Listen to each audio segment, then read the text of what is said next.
Hello and welcome to EU4. I'm Count Christo, and this is going to be our Prussian campaign. Now, for those of you that don't know, the last patch before the most recent one was called the Prussia patch. And that was because it added in a new government form, and we, as Brandenburg, are one of the two nations that can form the Kingdom of Prussia. To do that, you have to be either Protestant or Reformed. We'll be going Protestant because we want to stack discipline as much as we can.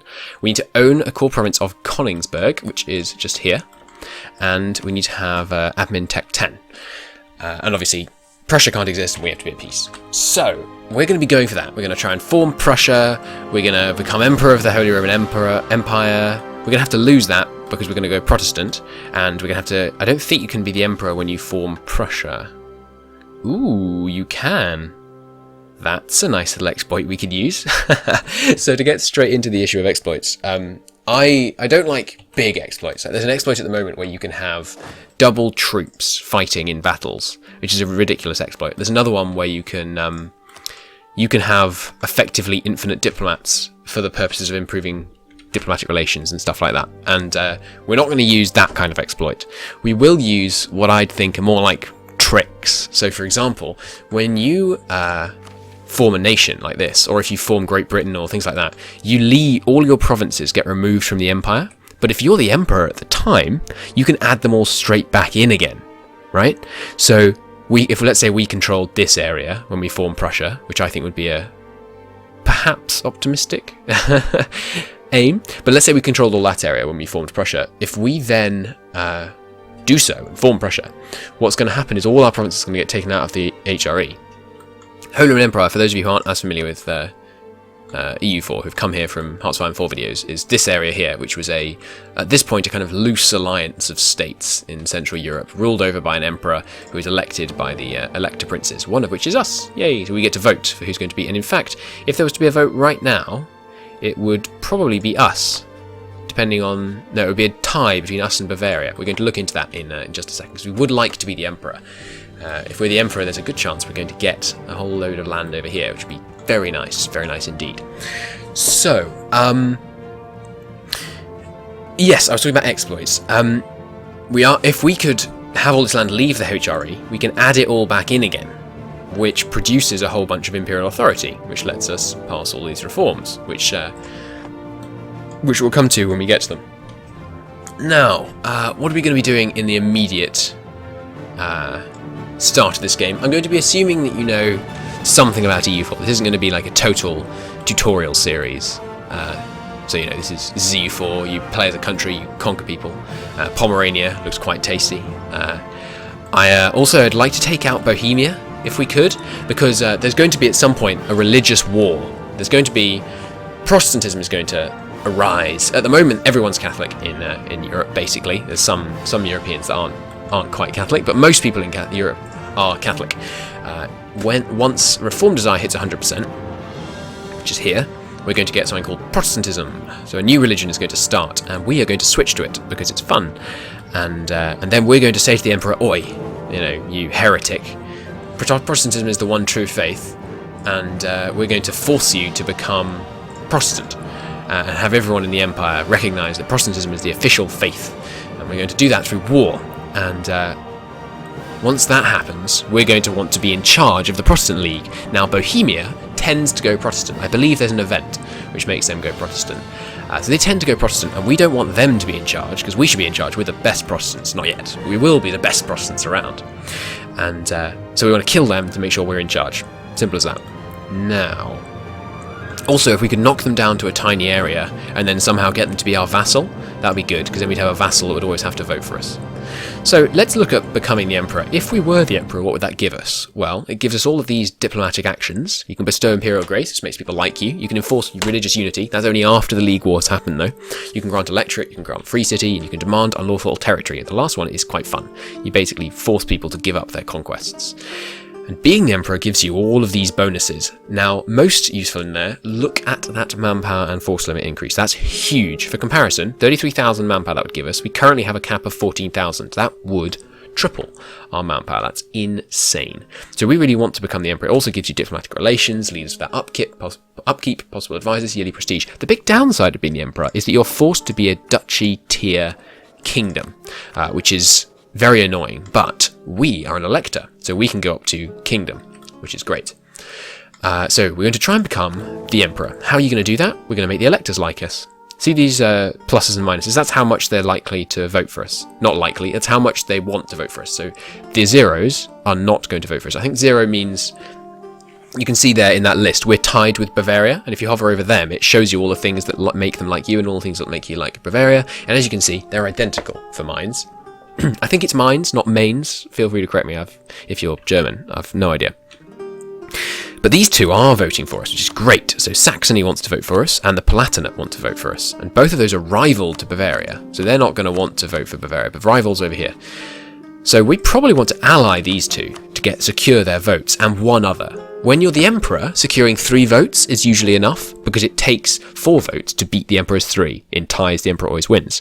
In ties where there is no Emperor, so, for example, they're about to switch to voting for us, and it'll be 3 for us, because there's us, the Palatinate, and Saxony versus Trier, Mainz, and Cologne.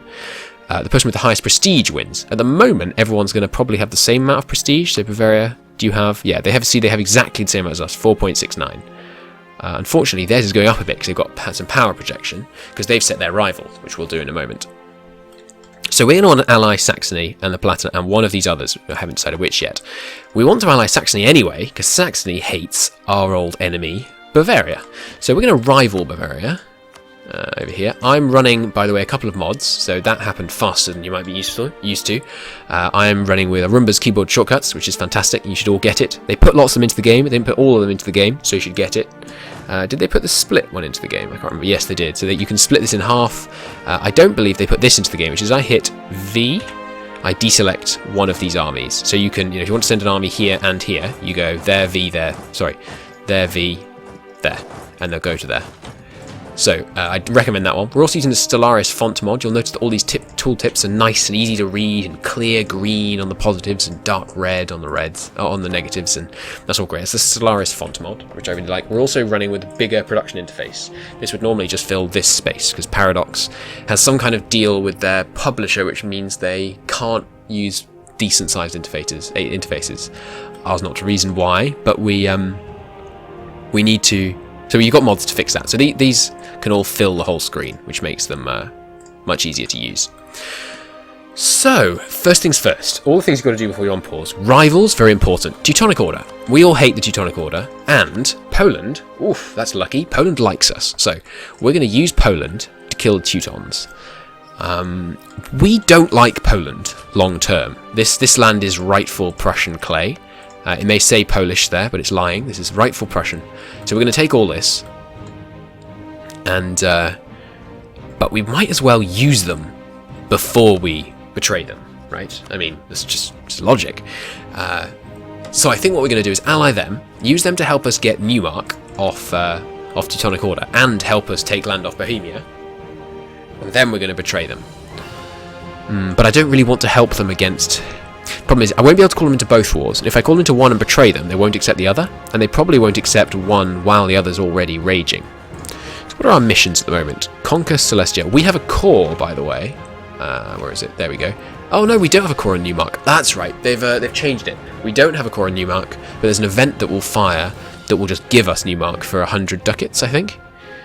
Yeah, that's right. So we have to wait a bit before we can get Neumark. What we have to make sure is that Poland doesn't get Neumark before we do. So we're going to ally Poland, and we're going to ally Saxony. We have to wait a day. I'm going to be running this probably at speed 4, mostly. Good, Poland's accepted, and great, we'll accept the alliance from Saxony. Now, the Palatinate is at -1, but we want to get a royal marriage anyway, so we'll get the royal marriage with them. We're also going to probably want a royal marriage with Saxony, but not with Poland. They went for we need a Jagellon, so I don't know if that's right, but they got a personal union over Lithuania, which is the normal way this plays out. My map awareness is going to be low in this campaign, just warning you. I'm going to be focused on the HRE. Goals. I've done most of the relevant achievements. We could go for neither holy nor Roman, have 7 free cities in the Empire, none of which are a Germanic culture. That could be fun. We're not going for one faith. I'm pretty sure we're not going to get any of these. Except maybe we bled for this. We could go for the we bled for this achievement. We are, of course, on Iron Man, with no mods to alter checksum. We could go for we bled for this in the Holy War, and we could go for the White Company as well. That could be fun. But yeah, I think this one is probably our goal for this campaign. I've got, I think, about 50% of the achievements for EU4, something like that. And I've played it for about 2,600 hours. So I've played far too much of this game. So let's carry on that trend. We don't want an alliance with Brunswick. We're probably going to kill Brunswick. They don't like Cologne. Okay, well that helps. Let's make our ally Cologne then. Because if we rival Brunswick, which we can do, good, that will make Cologne like us enough that they will want to ally us, almost certainly, in a moment. Which is good. Now for a final rival, probably... Normally I'd set the Teutons, because you're going to go straight away to war with them. But maybe I should make it Mecklenburg, because they're so hopelessly weak, and that's a great way for us to get to the sea. Yeah, you want to set rivals that are weak, but that you are going to be able to go to war with before they become so weak that they don't count as your rivals anymore. Yeah, so I think we're going to set Mecklenburg, and we're going to see what we can do to cause them to cease existing, and we're going to go with Conquer Silesia. Silesia, I think, which is this area here, these two provinces. They're currently under Bohemia, but we've got some big friends who all hate Bohemia. So let's take that mission. Let's see what we can do to kill Bohemia. Now, army, we are not at our force limit. We, by the way, as Brandenburg, have Prussian ideas, which are the best ideas in the game, probably. There's some controversy, but I think they're up there. Sweden has some excellent ideas. We'll want to kill Sweden at some point. Or just help them stay under Denmark. We might go for an alliance with Denmark a bit later, when we're a bit stronger. They're a great ally if they keep their personal unions. The Kalmar Union is currently in full effect, which was a brief union of these three nations all being ruled by the same king, as well as Holstein. Holstein's displayed as a vassal here, but I think they were a personal union. Don't quote me on that, not sure. Right, what's next? Yes, army. So we have 3 more force limit. I'm going to train up some infantry, I think. There we go, 3 infantry. Love these buttons. They were a fairly recent addition to the game. I think of most things as a recent addition from the game because I've been playing it for so many years. Right, we've got 1.7 income while at full maintenance, so we can afford to hire an advisor. We've got a discipline advisor. We do. That could be very helpful. Manpower's also great. Diplomatic reputation's great. Those are all pretty rubbish. Prestige could be handy to win this early tie. Ooh, they've gone down to liking Bavaria. They allied Bavaria? No, but we haven't allied them yet. Oh no, they hate Bavaria. Who's next up that they're voting for? Nassau. Yeah, they've allied Nassau, but no way, never, they're going to vote for us. And yes, Cologne is our other contender. So I think I'm going to go for military, because I believe, because we're lowest on military points. Prussian government, by the way, gives you apparently significantly better leaders, or just on average. So I'm looking forward to that. I've never played with the unique government form, because whenever I play as the Ottomans, who are the other ones that have a unique government form, who I have played with quite a lot since the patch, I always go Catholic or Coptic or Orthodox, which gets rid of your unique government form. Okay, so discipline or manpower. Manpower is gold in the early game and mid game and late game.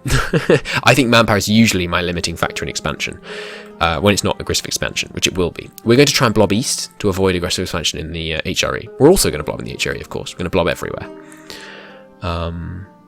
Let's go with manpower for now, I think. Now, the estates, also another recent addition. We're going to grant monopoly charters to make them nice and loyal. I want to get this up to 60, ideally. It is 60, isn't it? Or is it 70 that's the break point? Oh goodness, I've forgotten. I've been playing so much Hearts of Iron 4 recently. I think it's 70. Yeah, so when you demand diplomatic support from these guys, you get 50 until they get up to, I think, 60 influence. So let's not try and get them that high. Let's just ask for diplomatic support. Now, they give us 15 ducats, but that'll lower us our trade efficiency for a while. But our trade is getting us so little money that I'm tempted to do it anyway. No, it's not worth it. I'm not going to do that. Seek support of the clergy. Same thing here. Do that and then go straight to demand administrative power. Now, call a diet. They're all the way up to 50, so we might be able to get them above a breakpoint. Maybe the breakpoint is 60. Let's find out. This is currently going to give us... What? Oh, it's 50. Sorry, yes, it's...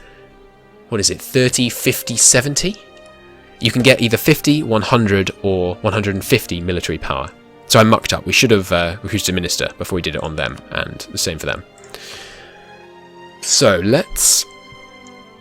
we don't want them to become disloyal. This gives them 20 influence. Okay, this is a good test. This will put them to 73. They're not likely to gain much more in the future, because we're not going to recruit a minister from them. Although I'd love that minister.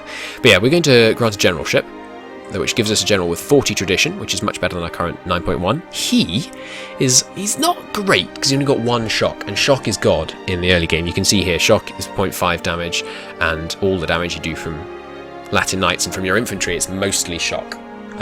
It's probably about, what is that, about 65-70% of the damage being dealt in the shock phase at the moment. But he is perfectly good. I don't think we're going to hire another one. I think we're going to be happy with him. I love siege generals. I'm a World Conquest-y kind of player, so I love siege, because in the late game it's all about how fast you can siege down your enemies.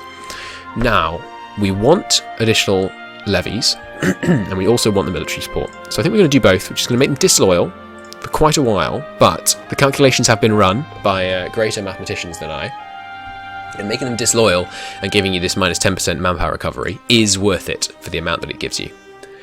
Okay, so we're going to let them train up. I'm not going to lower my maintenance as I'd normally do, because we're looking at an early war. Very early war. Okay, great. Royal marriage with them. Cologne. Love me. There we go. That's going to make them give us an alliance. We'd love to ally Austria, but it's going to be tricky. Minus 51. That's going to be very tricky. But we could get a royal marriage, because they have no heir. It would be a pretty good start to the series if we just suddenly got an heir on their throne. Von Hohenzollern. Hohenzollern. I like that. Cool. So if we could get our heir onto their throne, he's 29. It would be pretty spectacular. So we can't declare war until the 11th of December. They did that to prevent kind of early game nonsense where people, declared war before they could get any allies. But it looks like he's only going to get one. Kingdom of Italy and the Empire. Sorry if you've never read that. This whole area here, the Italian region here, will all leave the Empire unless these states here that are currently outside the Empire can be brought to heel by the Emperor or by other members of the Empire. Okay, Cologne, ready for that alliance yet? Not till the 19th. So the question is, do I declare war? Oh, they really don't want to vote for us. They will, though. Oh, we haven't allied them yet. I think I'm going to wait to get the alliances before I declare this war, which is risky. They could get another alliance, which would be very irritating. But I really don't want... They haven't rivaled Cologne, have they? No, good. I really don't want to miss out on the emperorship right here at the beginning.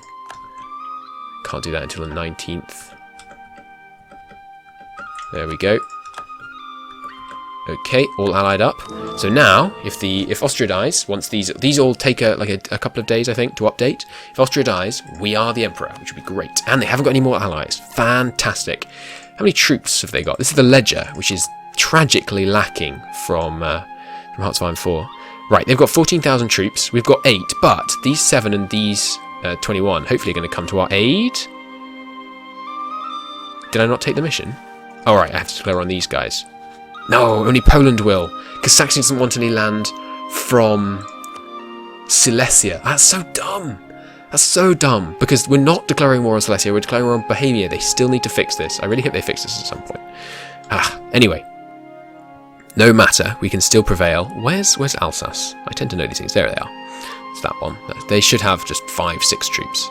I think we're going to have Bohemia on side, right? Sorry, Lithuania and Pomerania and Mazovia and Moldavia, all plus us, are all going to come to war against Bohemia and Silesia. So I think we can definitely win this. So let's do this. We're going to call them in on a promise of territory. Whether we will honour that, I haven't decided. But we're going to do that.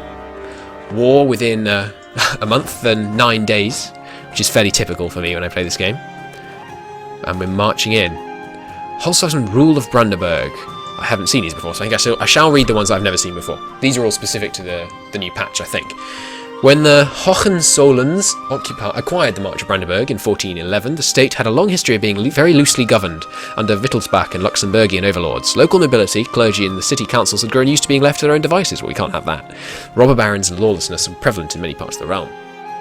our dynasty still had some success in curtailing the power of the nobility and the burghers. The burghers are like merchants, by the way, often turning their strongholds into rubble in the process. Fantastic. We are, however, still far from the undisputed master of these lands. Recently, even the clergy, common in all parts of our administration, seem to be working against us, bastards. If we are to avoid just becoming just another temporary dynasty in this region, we must strongly assert our authority and build a government apparatus that we can trust. So, we can build our new government, we can build our own government institutions, which makes the clergy less influential, gives national unrest, loses admin, and gives us some monthly autonomy change, which is okay, but only until our guy dies. Or, through bribery and nepotism, we can ensure loyalty to the state. Now that +1 corruption would be very costly. It would cost a lot of money to get rid of that, and I do like monthly autonomy change, so we'll go with this. Also, there might be some follow-up events for that, I don't know. Looks like Poland is going straight in there, wasting no time crushing these guys. We probably will only be able to take these two, because that is a 16 development province. That will, that will cause a lot of aggressive expansion. Hopefully, what's this? This is grasslands. How quickly can I get out of here? The 6th. Maybe it's a bit ballsy to be there already. Let's back off. I don't want these guys to come in and crush us, but I'm hoping they'll go south. Yes, good. So, because Poland can handle these guys, no problem. Please don't siege Breslau. That was just leave a siege there. I want to be the one that sieges these provinces, so Poland can't say, "Oi, those are." Yes, good. We got here first. That's excellent. So Poland can't say, "Oi, we got here first, so we deserve control of this land." And Poland's pushing on in. I think I probably am going to betray Poland. I mean, it's Poland in EU4. You've got to kill them early. You can't let them have a chance to grow and flourish, or you'll regret it later. Oops, that was a mistake. I just cancelled my progress on this. A siege tick. Unfortunate. Oh well. Well, it looks like they aren't really resisting so far, old Bohemia here. We're probably going to humiliate them as well. Let's start looking at the peace deal early, just so that something goes horribly wrong when we count our chickens early. So yeah, that's going to give us 50 aggressive expansion. Wowee. That's quite a lot. This is part of the HRE, right? Yeah. So that's going to give us 50 aggressive expansion, but no one is going to get into a coalition with us, which is great. So the question is, do I give this province to Poland? They think they've done 90% of the work. I mean, I humbly disagree, even though they probably have. But good, we got down here first. We want them to siege down the capital for us, because we don't want to take any excess attrition. While you're sieging, you take 1% attrition. It is 1%, isn't it? Yeah, 1% due to siege, 2% due to normal winter. So we're just going to go over here and loot these provinces. Ooh, they got to this one first, that's annoying. They should transfer it to us if they've no interest in it. No, they do have interest in all of this land.